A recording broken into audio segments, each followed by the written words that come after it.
17 رمضان المبارک کو یوم الفرقان کہا جاتا ہے۔ یوم الفرقان اس کا ایک نام ہے، یعنی حق اور باطل کے درمیان فرق پیدا کرنے والا دن، جس دن اسلام کی ایک عظیم جنگ بدر واقع ہوئی تھی۔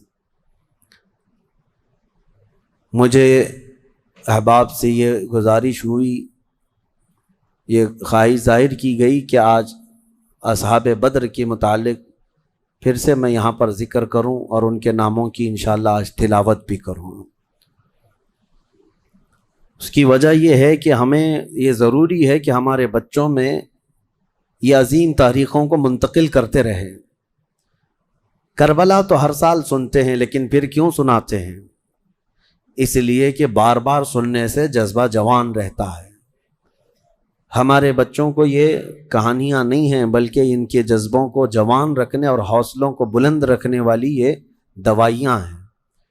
جنگ بدر جس کو 14 صدیاں گزر گئے، لیکن ظالم کفار آج بھی بھول نہیں سکے۔ جنگ بدر کا ایک رخ پوری دنیا جانتی ہے، بلکہ سب چڑھ چڑھ کر کے بیان بھی کرتے ہیں اس کو، یہ دشمنان اسلام۔ اس کا پس منظر کیا تھا، وہ کیوں ہوئی تھی، اس پر کوئی کلام نہیں کرتے، کیونکہ درد مرنے کا زیادہ ہوتا ہے، تو یہ مرے زیادہ تھے۔ اس میں 70 کافر مرے تھے اور 70 قیدی بن کر کے آئے تھے۔ پوری جنگ بدر میں ان کفار کو صرف یہی دکھتا ہے کہ 70 لوگوں کو مارا اور 70 کو پکڑ کر کے قیدی بنا لیا۔ پوری جنگ بدر میں یہی نظر آتا ہے۔ لیکن میرے عزیزو، اگر انصاف کی عینک رکھنے والا غور سے ان حالات کو پڑھے گا تو اس نتیجے کو پہنچے گا، اسلام میں یہ جتنی جنگیں ہوئی جس میں حضور پاک صلی اللہ تعالیٰ علیہ وسلم تشریف لے گئے، اکثر کا تعلق ڈیفنس سے ہے، یہ ڈیفینسیو رہی ہیں۔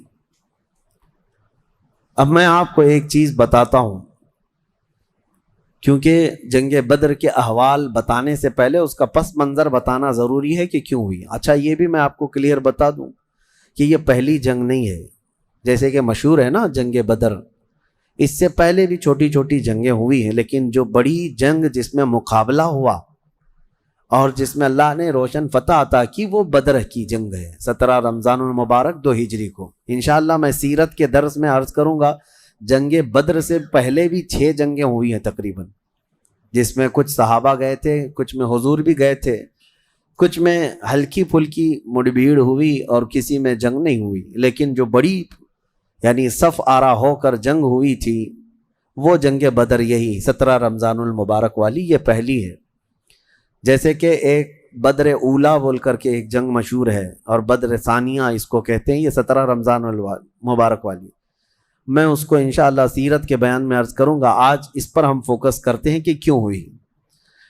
13 سال مکہ مکرمہ میں نبی پاک صلی اللہ تعالیٰ علیہ وسلم نے گزارے اعلان نبوت کے بعد۔ ویسے تو 53 سال آپ وہاں رہے، 13 سال اعلان نبوت کے بعد کیا کیا تکلیفیں نہیں اٹھائیں۔ آپ نے سیرت کے درس میں بھی سنا ہوگا، اس رسول محترم صلی اللہ تعالیٰ علیہ وسلم کو مارا بھی گیا، پیٹا بھی گیا، ان کے ساتھیوں کو طرح طرح کے عذابات دیے گئے۔ تاریخ آج محفوظ ہے، لیکن ظالموں کو یہ نظر نہیں آتا آتنک کون پھیلایا ہوا تھا۔ یہی کفار تھے، یہ مشرکین تھے، یہ دہشت گرد تھے۔ مجھے بتاؤ، رسول پاک کے غلاموں کو سولی پر لٹکا کر ان کی ناک کاٹنا، ان کے کان کاٹنا، ان کے ناخنوں کو پکڑ سے کھینچنا، کیا یہ دہشت گردی نہیں ہے؟ حضور پاک صلی اللہ تعالیٰ علیہ وسلم کے چہیتے صحابی حضرت عمار بن یاسر کو انہوں نے آگ میں جلایا تھا۔ حضرت بلال حبشی کو تو روزانہ رسی پیر میں ڈال کر کھینچا جاتا تھا۔ حضرت عامر بن فہیرہ، حضرت ابو فقیہہ، حضرت خباب ابن الارت، حضرت خبیب ابن عدی، حضرت سیدہ سمیہ، ان کو تو گھوڑے کے پیروں میں باندھ کر کے شہید کر دیا گیا تھا۔ کیسے طرح طرح کے عذابات دیے تھے کفار مکہ نے، ایک دو نہیں ہے، ظلم کی ایک لمبی داستان ہے۔ اور پھر پلس اس پر نبی پاک صلی اللہ علیہ وسلم کو ان کے خاندان سمیت سوشل بائیکاٹ کر کے رکھنا۔ حضور نے 3 سال تک 2 پہاڑیوں کے بیچ کے درے میں گزارے ہیں، اور ایسے کہ پورے مکہ والے پہرا لگا کر بیٹھتے تھے 24 گھنٹے تک نگرانی، کہ کوئی جا نہ پائے حضور تک، ان کے خاندان تک۔ ان دنوں میں نبی پاک صلی اللہ علیہ وسلم پتے کھاتے رہے اور چمڑوں کو ابال کر کے پانی میں وہ کھاتے رہے. 3 سال گزرے ہیں. جبکہ مشرکین مکہ میں سے ہی کچھ اہل خیرت جو تھے انہیں رحم آ گیا ان معاملات کو, اور انہوں نے یہ معاہدہ توڑا. وہ آ کر کے, کوئی دوسرے نہیں, صحابہ نے نہیں, جو کافر تھے انہی میں سے 10-12 لوگ, انہوں نے دیکھا اتنی تکلیف یہ ہم میں ہی سے تو ہیں, اور وہ بھی قریش خاندان جو ہم میں سے سب سے معزز خاندان ہے, اس کا ایسا بائیکاٹ کرنا کہ ان تک ایک چاول کا دانہ نہ پہنچے. یہ کیسی مصیبتیں ڈال کر رکھی گئیں اپنے بھائیوں پر. مشرکین نے خود یہ توڑا تھا معاہدہ, اور پھر ان کو ہر طرح کے سہولیات مہیا کر دی تھی حضور کے خاندان کو. یہ تکلیفیں 70 صحابہ مکہ چھوڑ کر کے حبشہ جا چکے تھے ہجرت کر کے. معمولی بات ہے, آپ کے محلے سے 4 لوگ جائیں کیا حالات ہوتے ہیں. یہ آج ظالم کتے جو ہے گھروں کے اوپر دروازوں پر زبردستی کا بورڈ لگا کر کے پلائن کرتے رہتے ہیں, ہاں, کہ یہاں سے محلہ خالی ہو رہا ہے مسلمانوں کی وجہ سے, ایک ہندو گھر یہاں سے شفٹ ہو رہا ہے, ہجرت کر رہے ہیں, مائگریٹ کر رہے ہیں. یہ ناٹک ہے, کوئی چیز نہیں. کبھی تم نے تاریخ یہ بتائی کہ 70 صحابہ جو اپنا گھر بار سب چھوڑ کر, جس میں خود رسول اللہ کی بیٹی بھی ہے, حضرت رقیہ اور حضرت عثمان غنی, دونوں حضور کے داماد بھی, حضور کی بیٹی بھی ہیں, یہ حبشہ چلے گئے تھے ہجرت کر کے. حضور صلی اللہ علیہ وسلم کے خاندان کے کتنے لوگ, حضرت جعفر طیار مولا علی کرم اللہ وجہہ الکریم کے سگے بھائی ہیں. حضور پاک صلی اللہ علیہ وسلم کے خاندان کے کتنے لوگ نکل کے جا چکے تھے حبشہ میں, ایتھوپیا. عرب لوگ افریقہ میں جا کر کے رہ رہے ہیں. اور پھر اس کے 3 سال کے بعد حضور خود ہجرت کر کے چلے گئے مدینہ. تو حضور ہجرت کر کے گئے تو کیا اکیلے گئے؟ 1 سال نہیں گزرا تھا کہ مکہ میں جتنے مسلمان تھے سب کے سب ہجرت کر کے مدینے چلے گئے. مکہ والوں کو سکون سے رہنا چاہیے نا, بات ہو گئی نا. میں آپ کو بتا دوں, کفار و مشرکین کبھی کسی بات سے راضی نہیں ہوتے, اور نہ کبھی یہ سکون, ذہنی سکون ان کو نہیں حاصل ہو سکتا. تم اگر کوئی محلہ چھوڑ کر کے بھی چلے گئے تو تمہارے سے دشمنی ان کی کم نہیں ہوتی. جو دشمن ہے وہ دور بیٹھ کر کے ہی جلتا رہتا ہے کہ وہاں سکھ سے کیوں رہ رہے ہیں یہ لوگ, یہاں سکون سے کیوں رہ رہے ہیں لوگ. مدینے جب رسول پاک اور ان کے صحابہ گئے تو مکہ والوں کو تو جو معاملہ تھا ختم ہو گیا. جن سے تمہاری روزانہ لڑائی ہوتی تھی وہ جا چکے, نہ ان کے صحابہ ہیں نہ وہ رسول پاک وہاں پر ہیں. نہیں, اس کے باوجود ان کفار مکہ نے کیا کرنا شروع کیا, 10 لوگ 15 لوگ 20 لوگ کبھی جتھا بنا کر کے مدینے تک جاتے تھے. رات کے وقت وہاں کے مسلمانوں کے باغیچے کھجوروں کے جلا کے آ جاتے, اور کبھی اگر 2-4 صحابہ مسلمان باہر نظر آتے تو ان کو پکڑ کر پیٹتے تھے, مارتے تھے. کہاں پر؟ مدینے میں جا کر. جب اس قدر ظلم بڑھ گیا تب میں آپ کو بتاؤں 13 سال کے بعد اللہ نے جہاد کا حکم نازل فرمایا. اے محبوب کھڑے ہو جائیں اور جو آپ سے لڑ رہے ہیں ان سے مقابلہ فرمائیں. 13 سال تک تو کبھی لڑنے کا حکم نہیں آیا. مدینہ طیبہ میں جانے کے بعد جب مسلمانوں کی اپنی ریاست بن گئی, وہاں اپنی ایک حکومت اسٹیبلش ہو رہی ہے, تب یہ جا کر کے اگر اس کے اندر دسیسہ کاری کریں, پیوند کاری کی بجائے وہاں جا کر کے شب خون ماریں رات کے وقت, تو پھر اللہ تعالیٰ کا حکم نہیں آئے گا. میں اس سے قبل ایک مثال سے پوچھا تھا آپ کو. یہ کہتے ہیں نا, آج بھی ہم نے 22ویں پارے میں ایک آیت پڑھی ہے, ملعونین اینما ثقفوا اخذوا وقتلوا تقتیلا. اس کو وہ 26 آیتوں میں گناتے ہیں جس کو یہ لوگ کہتے ہیں آتنک کا بڑھاوا دیتی. اللہ نے فرمایا لعنت کیے ہوئے لوگ ہیں یہ سب, جہاں پائے جائیں پکڑے جائیں اور ٹکڑے ٹکڑے کر کے مارے جائیں. یہ آیت ہے, اور یہ کہتے ہیں کہ یہ دیکھو آتنک کو بڑھاوا دیتی, یہی دیکھ کر کے مسلمان کاٹتے ہیں سب کو. میرے عزیزو, آیت جو نازل ہوئی کب ہوئی؟ یہی میں نے آپ کو یہی مثال اس سے قبل بتائی تھی. ہمارا دیش, ہمارا ملک امن و امان کے ساتھ رہ رہا ہے. 4 لوگ بھی اگر دشمن ملک کے ہمارے ملک میں داخل ہو جائیں تو ہائی اتھارٹی کیا حکم دے گی؟ سپریم کورٹ ہو یا وزارت داخلہ ہوم منسٹری ہو یا کوئی بھی ڈپارٹمنٹ کے لوگ کیا حکم دیں گے؟ یہ 4 دشمن جہاں پائے جائیں ان کو پکڑو اور مار دو. پولیس کو تو آن دا اسپاٹ شوٹ کرنے کا حکم ہوگا, انکاؤنٹر کر دیں ان کا. کیوں؟ ہمارے ملک کا نقصان کر سکتے ہیں. یہی بات تھی مدینے میں جا کر کے جب مکہ کے کفار نقصان کر رہے تھے, صحابہ کو مار رہے تھے, حکم آیا کہ اب ان کے ساتھ نرمی نہیں, اب ان کے ساتھ لڑو اور اپنی جان کی حفاظت کرو. آج ہر ملک اتنا ڈیفنس کا اختیار رکھتا ضرور ہے. جاؤ گھس کر کے دکھاؤ کسی ملک میں, بغیر ویزے کے جائیں گے تو پکڑ کر کے مار ڈالیں گے, بارڈر کراس کرو تو شوٹ کر دیں گے, جبکہ چوری کرنے کی نیت نہ ہو تب بھی. لیکن اسلام جو مارنے آ رہے تھے ان کو مارنے کا حکم دیا. اب سنو بدر کیوں ہوئی تھی. مسئلہ یہ تھا, دوسری ہجری تھی, مکہ مکرمہ میں قافلہ تجارت کا قافلہ ملک شام جا رہا تھا. اچھا, اب شام کا جو لوکیشن ہے وہ مدینے کے پاس سے ہو کر گزرتا ہے. راستہ ایک شاہراہ ہے, یعنی جس کو کہتے ہیں ہائی وے, سب سے بڑا انٹرنیشنل ہائی وے اس زمانے کا, وہ مدینے کے پاس سے گزرتا تھا. تو ملک شام تجارت کے لیے جو جانے والے ہوتے تھے مکہ سے, وہ اسی راستے سے جاتے, مدینے کے پاس سے قریب سے گزرتا. قریب کا مطلب بہت قریب بھی نہیں. تو نبی پاک صلی اللہ علیہ وسلم نے فرمایا جب تک ہمارا مکہ والوں سے امن کا ایگریمنٹ نہ ہو جائے, معاہدہ نہ ہو جائے, ہم ان کا ہر راستہ بھی روکیں گے, ہم ان کا راستہ بھی روکیں گے. ہوتا ہے یا نہیں, اگر آپ کا کسی دوسرے سے جھگڑا ہو جائے تو آپ آس پاس کے راستے بھی بلاک کر دیں گے کہ دشمن ادھر کے راستوں کو بھی استعمال نہ کرے. یہی معاملہ تھا. حاج جو ہے دنیا کو میں بتاؤں, یہ راستہ روکنے والی بات کو بھی میں بتاتا ہوں. کہتے ہیں کہ مکہ والے تجارت کے لیے ملک شام جا رہے تھے تو ان کا راستہ روکنے کا کیا حق تھا مدینے والوں کو, کیا حق تھا؟ آج مجھے بتاؤ, جس ملک سے تمہاری دشمنی ہو جائے کیا وہ اپنا فلائی زون تمہیں یوز کرنے دے گا؟ تمہارا پلین بھی اڑ کے جا سکے گا اس ملک کے اوپر سے؟ سعودی نے تو ابھی بین کر رکھا تھا قطر کو, اس کا نہ پلین اترتا نہ ہی ہوائی اسپیس استعمال کر سکتا تھا. قطر جو ہے کوئی چیز استعمال نہیں کر سکتے. ان کی آپسی دشمنی میں جب یہ راستے بند کر سکتے ہیں, آپسی دشمنی تھی, یہ کون سی اسلام اور کفر کی دشمنی. اسی طرح سے ایران پر جو پابندیاں ہیں, ایران کا ایک جہاز جس سے اس کے سفارتی تعلقات نہیں, کیا وہ اسرائیل کے اوپر سے اڑ سکتا ہے؟ نہیں اڑ سکتا.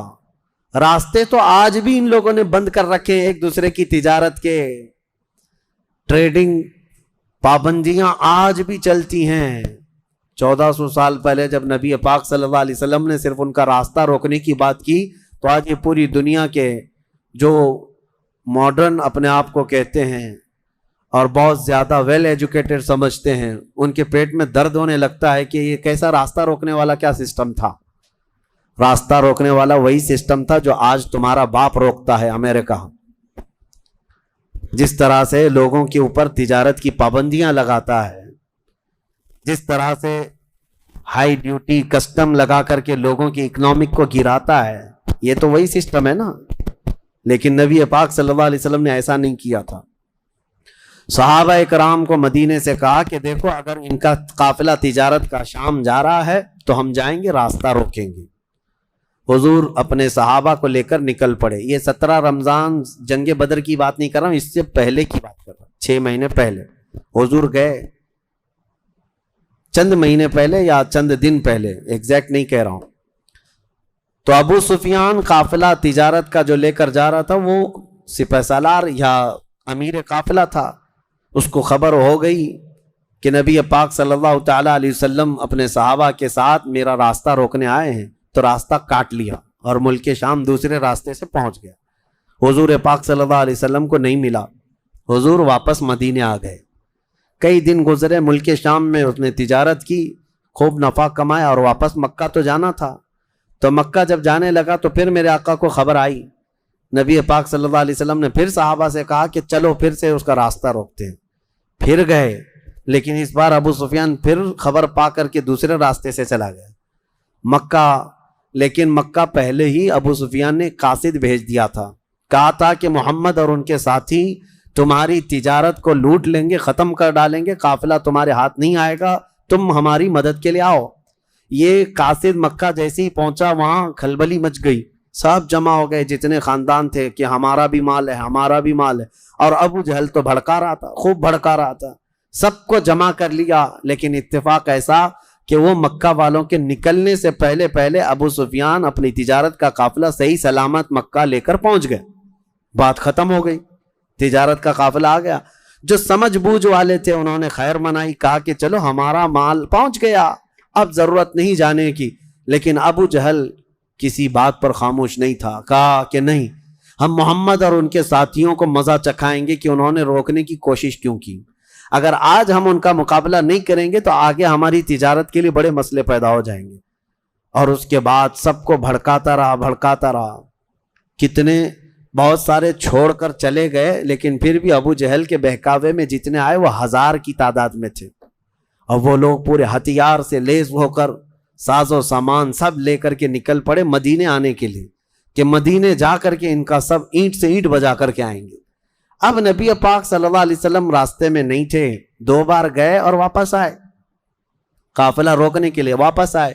لیکن جیسی حضور کو یہ خبر ہو گئی کہ وہ لوگ مدینے پر حملہ کرنے کے لیے نکل رہے ہیں، اصل وجہ سن لیجئے بدر کی اصل وجہ، جب وہ لوگ 1000 کی تعداد میں مکہ سے نکل چکے تھے اور میرے آقا کو یہ خبر مل گئی، مخبر نے آ کر بتایا کہ جنگ کی تیاری سے مدینے کے اوپر حملہ آور ہونے کے لیے نکلے ہیں مکہ کے لوگ۔ اب نبی پاک صلی اللہ علیہ وسلم نے صحابہ سے فرمایا کہ ان کو مدینے پہنچنے مت دینا، اگر مدینے آ گئے تو مدینے کو توڑ پھوڑ کریں گے، شہر میں داخل ہوں گے، جنگ ہوگی تو کچھ نہ کچھ گھر ٹوٹیں گے، کسی کی آبادی اجڑے گی، کچھ نہ کچھ نقصان ہوگا، لہذا ہم خود مدینے سے باہر نکلتے ہیں۔ نبی پاک صلی اللہ علیہ وسلم اب اس ارادے سے اپنے صحابہ سمیت باہر نکلے۔ اس میں تعداد مختلف روایات کے مطابق 313، 314، 315، 319 اور ایک میں 360 اصحاب بدر کی تعداد پہ الگ الگ روایات ہیں۔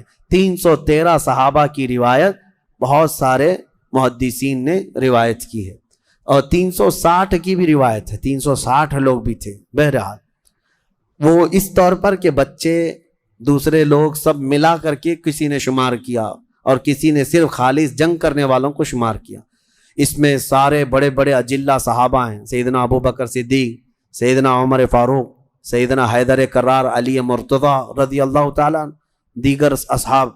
ہاں، حضرت عثمان غنی رضی اللہ تعالیٰ عنہ اس میں شامل نہیں تھے۔ اس کی وجہ یہ تھی کہ حضور صلی اللہ علیہ وسلم کی بیٹی حضرت رقیہ بیمار تھیں، مدینے میں تھی۔ نبی پاک صلی اللہ تعالیٰ علیہ وسلم نے حضرت عثمان سے کہا کہ تم اپنی اہلیہ میری بیٹی کی تیمارداری میں رہو، تمہیں بدر میں شریک ہونے کا برابر ثواب دیا جائے گا۔ حضرت عثمان غنی مدینے میں تھے، اسی وجہ سے آج بھی اصحاب بدر کے ناموں کی جب تلاوت ہوتی ہے نا تو حضرت عثمان کا نام بھی اس میں آتا ہے۔ وہ اگرچہ جنگ میں گئے نہیں تھے لیکن اسماء بدر میں ان کا نام شامل ہے، آپ پڑھ کر کے دیکھنا یا سننا تو حضرت عثمان غنی کا بھی نام ہے، کیونکہ مال غنیمت جب تقسیم ہو رہا تھا تو حضور نے حضرت عثمان کو بھی اس میں سے حصہ دیا تھا۔ خیر، جب نبی پاک صلی اللہ تعالیٰ علیہ وسلم یہ صحابہ کو لے کر نکلے، اب مدینے سے 160 کلومیٹر مکہ کی طرف کا یہ راستہ ہے بدر۔ بدر ایک علاقے کا نام ہے، وہاں ایک کنواں تھا جس کا نام بدر تھا، جس کی وجہ سے اس علاقے کا نام بدر پڑا۔ اب حالات دیکھیں کیسے آزمائش کے بڑھتے گئے۔ میں مختصراً انداز میں آپ کے سامنے رکھوں گا۔ یہ جنگ کا پس منظر تھا، حضور لڑنے کے لیے گئے نہیں تھے بلکہ ڈیفینس کے لیے، کہ مکہ والے نکل چکے تھے۔ اب مکہ والے آ کر جس جگہ پڑاؤ کیے وہ بھی بدر تھا، وہاں کنواں تھا، پانی تھا، اس کے لیے وہاں پر ان لوگوں نے بھی قیام کیا۔ میرے آقا صلی اللہ علیہ وسلم نے بھی اپنا لشکر انداز کر دیا، صحابہ وہاں پر اتر پڑے، سب کے خیمے لگ گئے اور کنویں کے پانی پر بھی قبضہ ہوا۔ اس کے بعد دیکھا صحابہ کے دل گھبرائے ہوئے تھے، کیونکہ حضور صلی اللہ علیہ وسلم اور صحابہ کو جو زمین ملی تھی وہ ریتیلی زمین تھی، بالو کی زمین، پاؤں دھس جایا کرتے تھے، اور کفار مکہ جہاں پر اترے تھے وہ تو سخت سپاٹ فلیٹ زمین تھی، مٹی کی زمین تھی، اور اس میں گھوڑے اچھی طرح دوڑتے تھے۔ یہ ریتیلی زمین پر گھوڑوں کے پیر بھی گھس جاتے اور انسانوں کے بھی۔ اچھا، یہ بات بھی میں بتا دوں، کل تعداد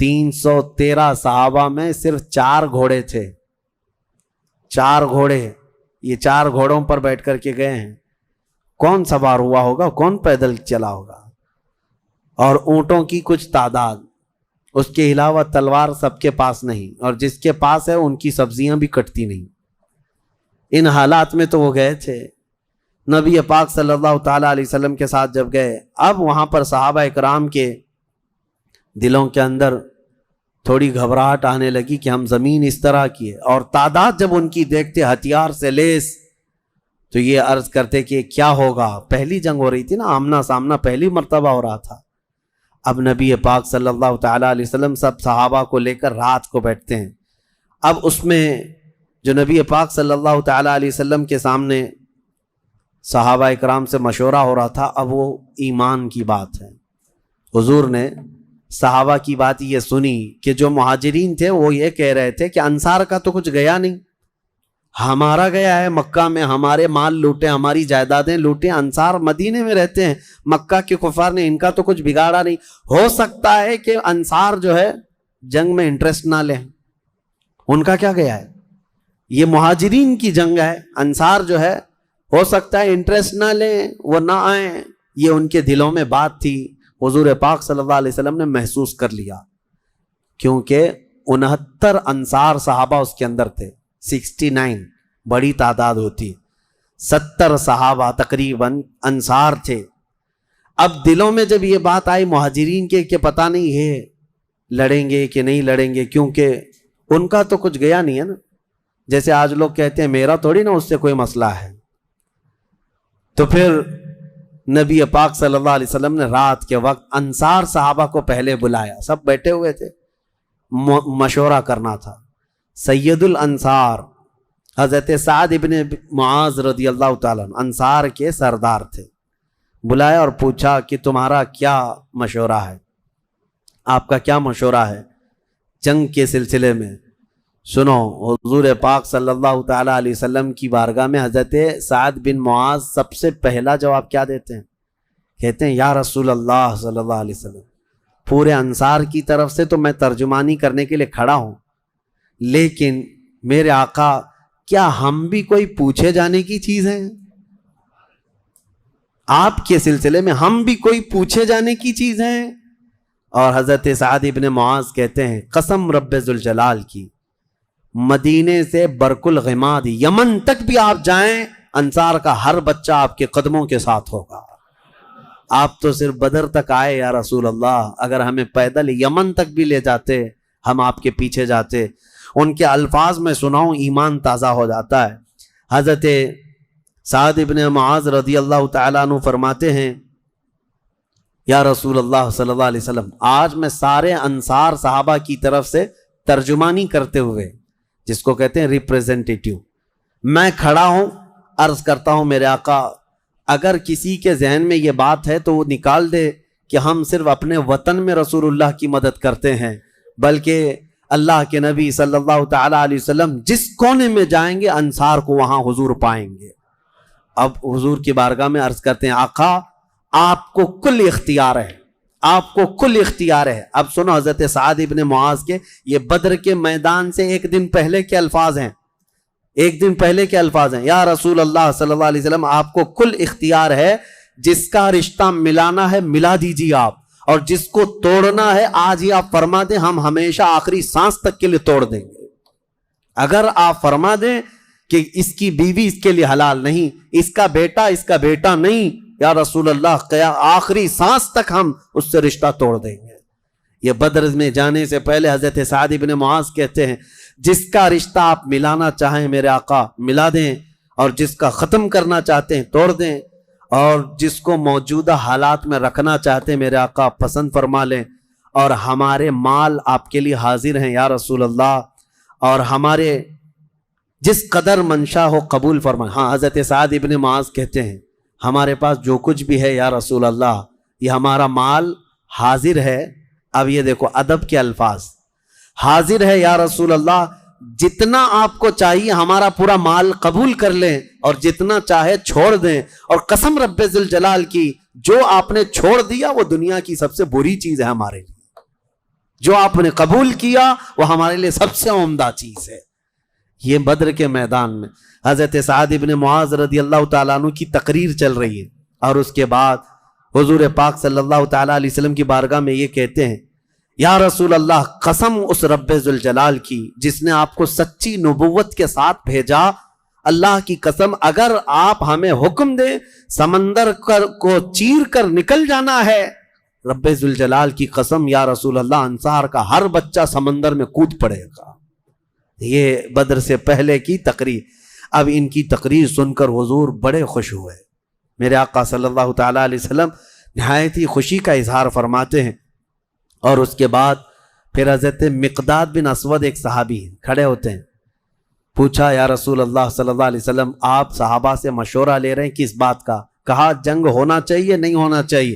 حضرت مقداد بن اسود کہتے ہیں یا رسول اللہ، ہم بنی اسرائیل نہیں ہیں جنہوں نے موسیٰ علیہ السلام سے کہا تھا اے موسیٰ آپ اور آپ کا خدا جائیے قوم جبارین سے لڑیے، ہم یہاں بیٹھ کے دیکھیں گے۔ نہیں یا رسول اللہ، ہم امت محمدیہ ہیں، جہاں میرے آقا کا پسینہ گرے گا ہم سب کا خون کا قطرہ وہاں گرے گا، جب تک ہمارے جسم میں آخری قطرہ بھی خون کا باقی ہے ہم میں سے کوئی پلٹنے کا تصور بھی نہیں کرتا۔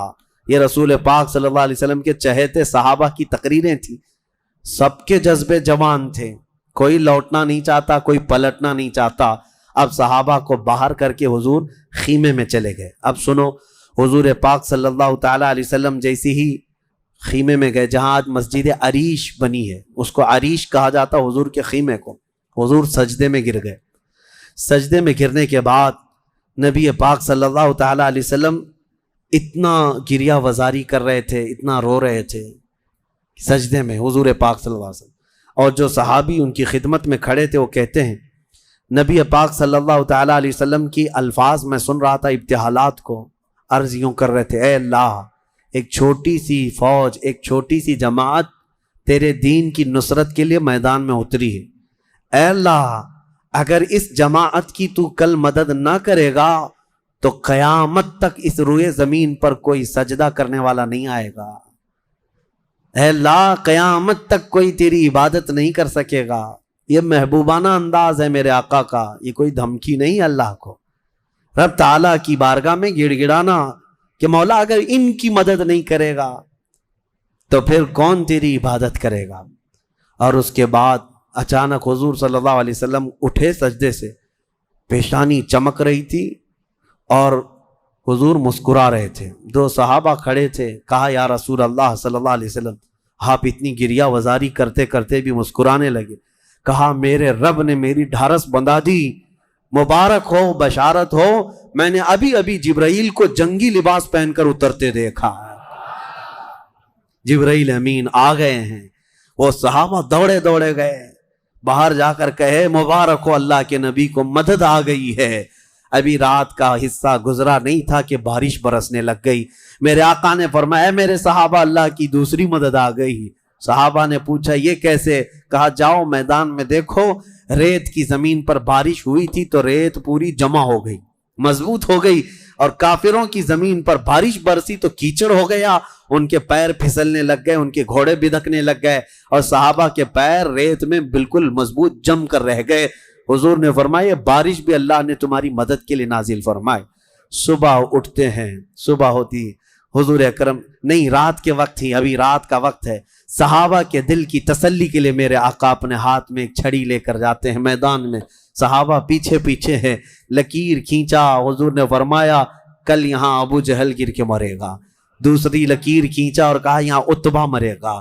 تیسری لکیر کھینچ کر کہا یہاں شیبہ مرے گا۔ یہ بڑے بڑے پہلوانوں کے نام حضور گنا رہے تھے۔ صحابہ دل ہی دل میں خوش ہو رہے تھے، ان کا یقین کامل اتنا تھا نبی نے جو فرما دیا وہ ہو کر رہے گا۔ رات کے وقت ہی صحابہ کو یہ معلوم تھا ان کفار کے کتنے وکٹ گرنے والے ہیں، کتنے پہلوان زمین بوس ہونے والے ہیں، کتنے موت کی گھاٹ پہنچنے والے ہیں۔ صحابہ کو یہ معلوم ہو گیا تھا اور دل چوڑے تھے، سینے کشادہ تھے۔ صبح ہوتی ہے، نبی پاک صلی اللہ تعالی علیہ وسلم ابھی اپنے خیمے میں تھے، عریش میں، میدان بدر کے خیمے میں تھے۔ ایک صحابی دوڑتے ہوئے آتے ہیں، آ کر کے بارگاہ مصطفیٰ میں عرض کرتے ہیں یا رسول اللہ صلی اللہ علیہ وسلم ہماری تعداد بڑھ گئی، ہماری تعداد بڑھ گئی۔ حضور پاک صلی اللہ علیہ وسلم سے وہ کہہ رہے ہیں پہلے کافروں کی تعداد اتنی زیادہ تھی، 1000 کی تعداد، صحابہ دیکھتے گھبرا جاتے، اور اس پر وہ کمینے کیا کر رہے تھے؟ رات بھر ناچ رہے تھے، گانے گا رہے تھے، کباب بھون رہے تھے اور نعرے لگا رہے تھے جیت ہماری، جیت ہماری، جیت ہماری، جیت ہماری۔ ان کے الفاظ تھے، اشعار گنگنا رہے تھے، اور رات بھر کھانا پینا، رقص سرور، ڈھول باجے سب چلتا رہا، اور ادھر صحابہ عبادت میں مصروف ہیں، اللہ کی بارگاہ میں گڑ گڑا رہے ہیں۔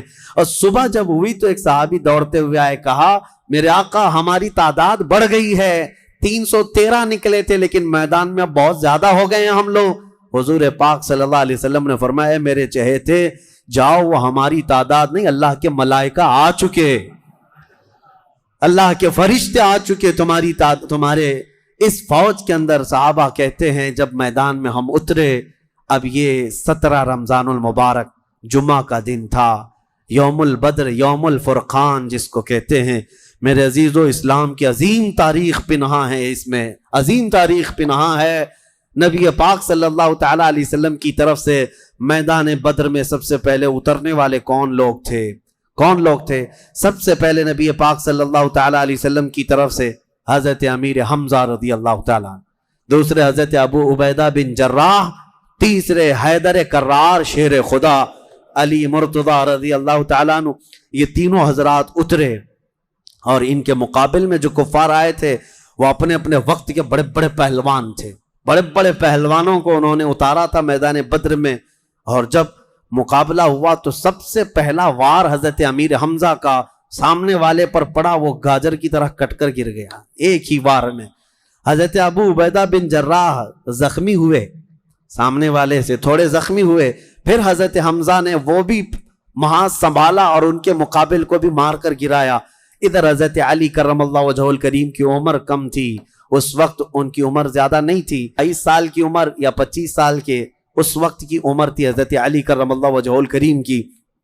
اس وقت حضرت علی جب آئے بالکل جوانی، یعنی 20-22 سال کی عمر، مولا علی کرم اللہ وجہہ الکریم نے اس سے جب مقابلہ کیا تو ذوالفقار حیدری نے ایسا ضرب لگایا کہ اس کی لوہے کی ٹوپی کاٹتے ہوئے 2 ٹکڑے ہو گئے۔ پہلی مرتبہ بدر کے میدان میں آواز آئی تھی سارے صحابہ کی اللہ اکبر، یہ نعرہ تکبیر تھا جو سب سے پہلے بلند ہوا۔ فرماتے ہیں اس آواز کی ہیبت ایسی تھی کہ کفار کے خیمے ہل گئے اور ان کی صفوں میں ہلچل مچ گئی، دہشت طاری ہو گئی۔ صحابہ کے اسی نعرے کو دیکھ کر علامہ اقبال نے شعر کہا تھا، یہ نکلے تھے مڑی ہوئی تلواریں لے کر، کٹی ہوئی اور زنگ آلود تلواریں لے کر جن سے سبزی نہیں کٹتی تھی، لیکن جب نعرہ لگائے تھے اللہ کی مدد ایسی آئی تھی کہ یہ سب زمین بوس ہو گئے دشمن۔ اقبال نے کہا تھا کفر دم توڑ دے گا ٹوٹی ہوئی شمشیر کے ساتھ، کفر دم توڑ دے گا ٹوٹی ہوئی شمشیر کے ساتھ، گر تم نکلا جاؤ ایک بار نعرہ تکبیر کے ساتھ۔ یہ انہی صحابہ کا نعرہ تھا جب انہوں نے پہلی مرتبہ بلند کیا۔ یہ لڑائی چلتی رہی شام تک، شام ہونے نہ پائی، دوپہر تک اس لڑائی کو پہلے ایک بعد دیگرے، اس کے بعد پھر گھماسان کی لڑائی ہوئی۔ لیکن کفار مکہ میں سے کچھ لوگ کہتے ہیں ہم تو بڑے حوصلوں سے آئے تھے لڑنے کے لیے، بڑے حوصلوں سے آئے تھے، جن کو یہ مدینے میں مکہ میں پکڑ کے مارتے تھے وہ آج ان کے مقابل میں تھے، کوئی کسی کا غلام تھا، کوئی کسی کا رشتہ دار بھی تھا، لیکن مقابلے میں جب آئے وہ کفار مکہ کہتے ہیں ہم تو بڑے ہمت کے ساتھ لڑنے کے لیے آئے تھے، لیکن جب ہم لڑنے جا رہے تھے تو ہمارے مقابل میں اجنبی لوگ آ رہے تھے، اجنبی لوگ آ رہے تھے، اور ان کی ہیبت ایسی طاری ہوتی کہ ہم نے ان کو نہ مکے میں کبھی دیکھا تھا نہ مدینے میں کبھی دیکھا تھا۔ یہ وہ بدری ملائکہ تھے جو جبرائیل امین کی سپہ سالاری میں آئے تھے۔ اب یہاں ایک بات میں بتانا چاہتا ہوں، ایک فرشتہ اتر جائے کافی ہے۔ آپ کو پتا ہے قوم شعیب جب نافرمانی کر رہی تھی تو اللہ تعالیٰ نے عذاب کیا بھیجا تھا؟ جبرائیل امین علیہ السلام کو اتارا تھا، انہوں نے ایک چیخ ماری تھی، چنگھاڑ، اور ان کی آواز کی ہیبت سے جتنے پہاڑوں میں تھے یہ قوم شعیب سب کے بھیجے کانوں سے نکل آئے تھے اور زمین پر گر کر مر گئے تھے۔ تو یہاں جبرائیل امین اکیلے آ جاتے، صرف آواز لگاتے، کسی کو تلوار اٹھانے کی بھی ضرورت نہیں، یہ 1000 پورے کیڑے مر جاتے۔ لیکن یہ وجہ کیا ہے؟ مفسرین نے فرمایا یقیناً ایک فرشتہ بھی مدد کے لیے کافی ہوتا، لیکن اللہ نے بدر کے میدان میں 5000 فرشتے اتارے، یہ عظمت مصطفیٰ کے لیے، یہ رسول اللہ کی عظمت کے لیے۔ کبھی کبھار تعداد جو ہے وہ شان بتانے کے لیے ہوتی ہے، عظمت بتانے کے لیے ہوتی ہے۔ ہاں ایک جھنڈا کافی ہوتا ہے، لیکن کبھی 10 جھنڈے لگاؤ تو اس کی عظمت بڑھ جاتی ہے۔ ہاں 2 باڈی گارڈ کافی ہوتے ہیں، لیکن 10 کھڑے ہو جائیں تو اس کی ہیبت اور طاری ہوتی ہے۔ یہ ایک انسانی ذہن بنا ہوا ہے۔ اللہ تبارک و تعالیٰ نے اپنے محبوب کی عظمت شان کی وجہ سے 5000 ملائکہ کو اتارا۔ اب یہ جنگ ہوتی رہی، اس میں صحابہ تو لکڑیوں سے جنگ کرتے رہے، سب تلواروں سے نہیں، کچھ صحابہ تو لکڑیوں سے جنگ لڑتے رہے، اور لکڑیوں سے کئی کو مار کے گرایا، اور 70 جو ہے موت کے گھاٹ اتر گئے۔ اور اس میں معمولی 70 نہیں تھے، بڑے بڑے گرو گھنٹال تھے، جتنے بھونکتے تھے مکہ میں بیٹھ کر۔ ابو جہل مر گیا، حضرت بلال حبشی کا آقا امیہ بن حرب وہ مر گیا، اور کئی ایسے بڑے بڑے عتبہ شیبہ جیسے بڑے بڑے کافر، یہ سب کے سب موت کے گھاٹ اتر گئے۔ بدر کی ایک لڑائی ایسی کہ اچھوں کی جڑ کاٹ کر رکھ دیا۔ اب یہاں پر حضور پاک صلی اللہ تعالیٰ علیہ وسلم کا رحم بھی دیکھیں۔ حضور ملاحظہ فرما رہے تھے، جب امیہ گر کر زخمی ہوا تھا، حضور نے جو صحابی لڑ رہے تھے کہا کہ روک دو اس کو۔ امیہ جو لڑ رہا تھا وہ بڑا ہٹا کٹا پیسہ والا مکہ کا بڑا آدمی تھا، تو جو صحابی لڑ رہے تھے انہوں نے گرا دیا، وہ زخمی ہو کر گرا۔ حضور نے فرمایا چھوڑ دو اس کو، وہ صحابی ہٹ گئے۔ حضور نے فرمایا بلال حبشی کو بلاؤ۔ بلال کہاں ہے؟ بلال آئے، کہا اے بلال آؤ، جتنا اس نے تڑپایا تھا خوب آج تم بدلا لو اس کے ساتھ، کیونکہ یہی وہ تھا جو حضرت بلال کو ایک ڈرم میں ڈال کر دن بھر رکھتا تھا، لوہے کی ایک ٹاکی بنا کر اس میں ڈال کر اوپر سے ڈھکن ڈال کر گرم دھوپ میں ان کو ایسی رکھ دیتا تھا، بغیر کھانا پانی دیے۔ شام تک ان کو کھولا جاتا تو ان کا جسم پورا ادمرا ہو جاتا تھا، ان کی پیٹھ ایسی گل گئی تھی انگاروں میں سلانے کی وجہ سے کہ ریڑھ کی ہڈی دکھتی تھی۔ یہ حضرت بلال کے ساتھ کیا تھا۔ حضرت بلال حبشی نے مار کر اس کو ختم کیا۔ اور حضرت بلال مارتے وقت کیا کہہ رہے تھے یہ بھی سنیے، یہ صحابہ کا جذبہ ہے۔ کہتے ہیں اس کو قتل کیا اور یوں کہا انت عدو اللہ وعدو رسولنا، میں نے تجھے مار دیا ہے اس لیے کہ تو اللہ کا اور میرے حبیب کا دشمن تھا، یہ نہیں کہ مجھے تڑپاتا تھا، یہ نہیں کہ تو نے مجھے بہت مارا ہے اب چکھ لے مزہ۔ حضرت بلال یہ کہتے ہیں تو اللہ کا دشمن تھا اور میرے مصطفیٰ کا دشمن تھا، میں نے تجھے ختم کیا۔ یہ بدر کی وادی میں حضرت معاذ اور معوذ بن عفراء رضی اللہ عنہما، 2 چھوٹے بچوں پر جہاد تو ہے نہیں، لیکن یہ ضد کر کے اصرار کر کے حضور کے پاس آئے تھے، کہا ہمیں اجازت دے دے۔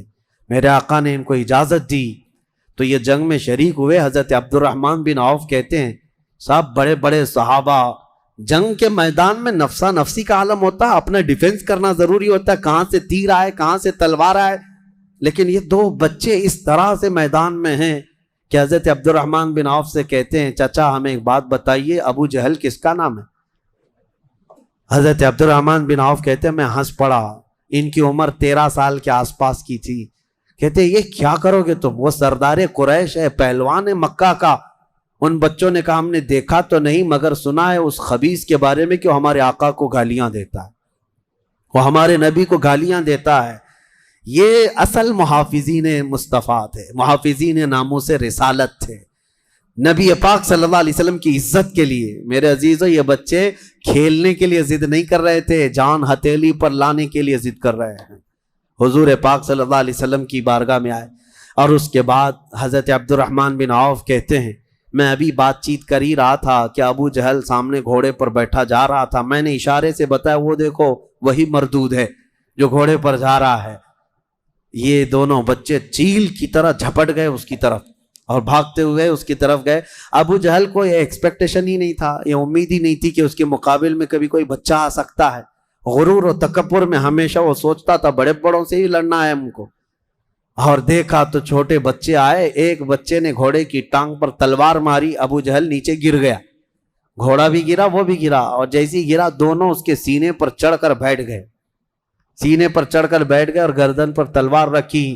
تو جانتے ہیں ظالم یہ زمانے بھر کا بڑا گستاخ اور گستاخوں کا باپ کیا کہتا تھا، عربی میں شعر کہہ رہا ہے اس وقت، کہتا ہے میں عرب ہوں موت سے ڈرتا نہیں، میں عرب ہوں موت سے ڈرتا نہیں، لیکن افسوس مجھے اس بات کا ہے کہ میرے مقابل کا آیا نہیں۔ اس کو افسوس یہ ہے کہ مجھے کوئی پہلوان نے مارا نہیں، مجھے چھوٹے بچے مار رہے ہیں۔ اور بعض لوگوں نے کہا کہ اس کی یہ خواہش تھی، کہا کاٹنا ہے تو گردن تھوڑا نیچے سے کاٹو، کیونکہ سب کٹے ہوئے گردنیں رکھی جائیں تو میری گردن تھوڑی اونچی دکھے۔ غرور و نخوت کبھی نہیں جاتا، گھمنڈ و تکبر کبھی نہیں جاتا۔ ان بچوں نے ختم تو کر دیا ابو جہل کو، اور مشہور ہے کیا ہی بہترین کہا، ہم جیسے لاکھوں کروڑوں کی جوانیاں ان بچوں کے قدموں پر قربان، ہم ان کے ناخنوں تک بھی نہیں پہنچ سکتے جنہوں نے دفاع کیا ہے، ڈیفنس کیا ہے میرے مصطفیٰ کی عزت کا۔ اوروں نے کافروں کو مارا ہوگا، ان بچوں نے تو پورے کفر کو مارا ہے۔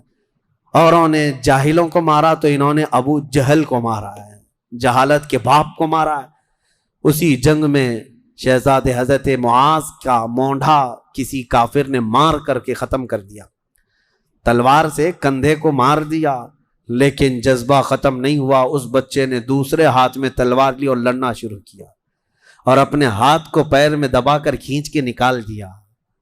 یہ زیادہ دیر تک نہیں، یہ دونوں شہزادے لڑتے رہے میدان بدر میں۔ شام سے پہلے پہلے دونوں بچے بھی شہید ہوئے، حضرت معاذ بھی شہیدوں میں ہیں، حضرت معوذ بھی شہیدوں میں ہیں۔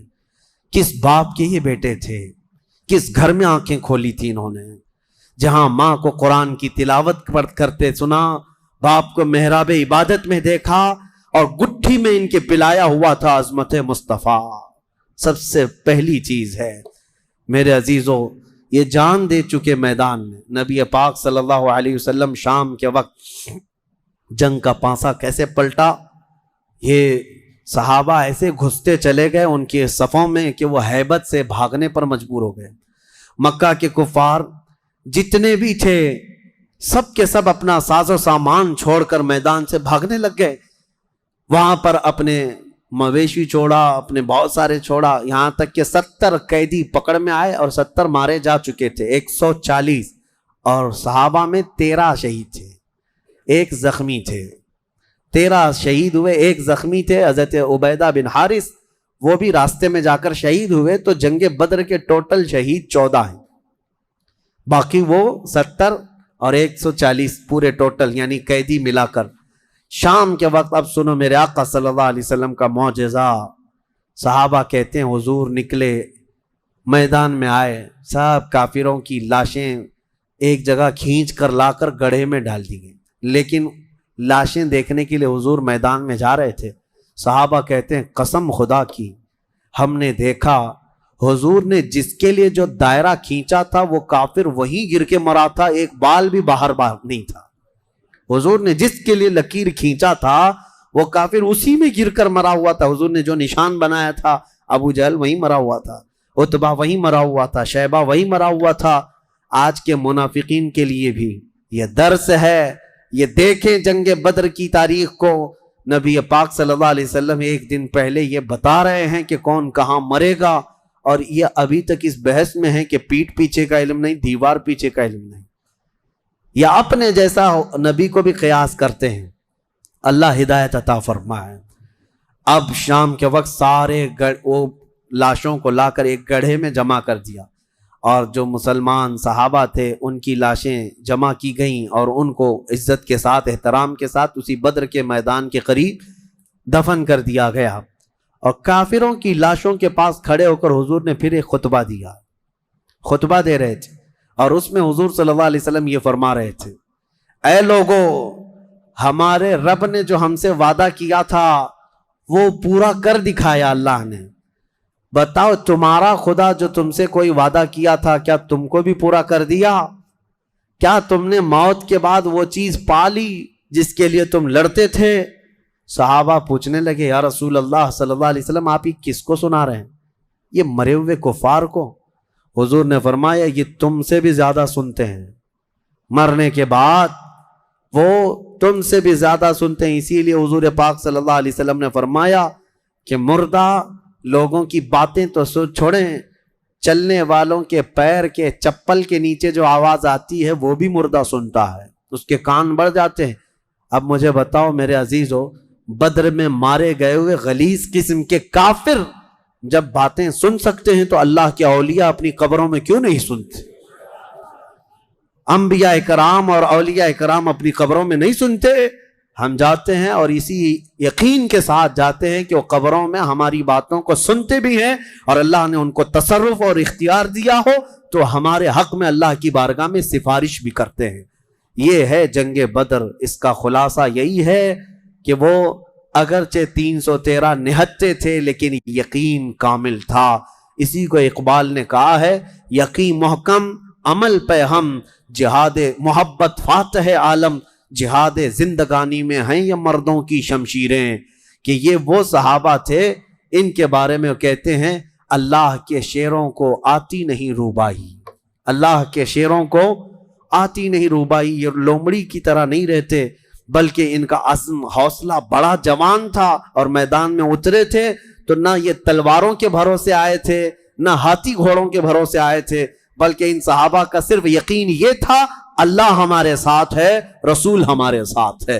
اے مومنوں، آج اس بدر کی تاریخ کے بعد میں آپ سے بھی یہی کہنا چاہوں گا، آج جتنے بھی ابو جہل ناچ رہے ہوں ان کو ناچنے دو اور پکار کر کہو ان اللہ معنا، بے شک اللہ ہمارے ساتھ ہے، بے شک اللہ ہمارے ساتھ ہے۔ آزمائش ہوگی، امتحان ہوگا، کچھ تو مریں گے کچھ تو کٹیں گے، لیکن غلبہ حق کا ہی ہوگا۔ حل الحق یعلو ولا یعلی علیہ، فرمایا گیا حق ہمیشہ بلند ہو کر رہے گا، اس کے اوپر کوئی غالب نہیں آئے گا۔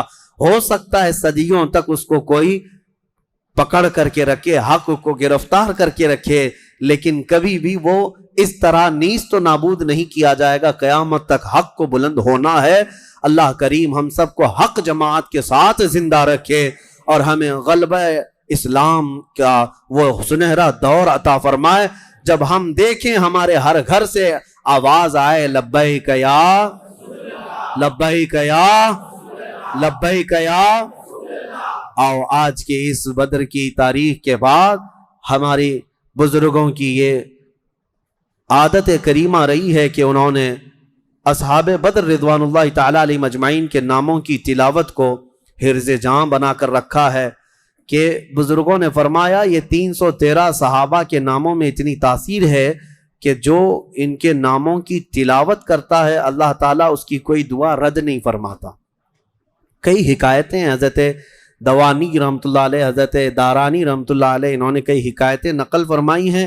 فرماتے ہیں کہ پچھلے زمانے میں کئی ایسے حالات دیکھنے کو آئے جنہوں نے اسماء بدر رضوان اللہ علیہ اجمعین کی تلاوتیں کی ہیں، وہ راستے میں ڈاکوؤں سے محفوظ رہے۔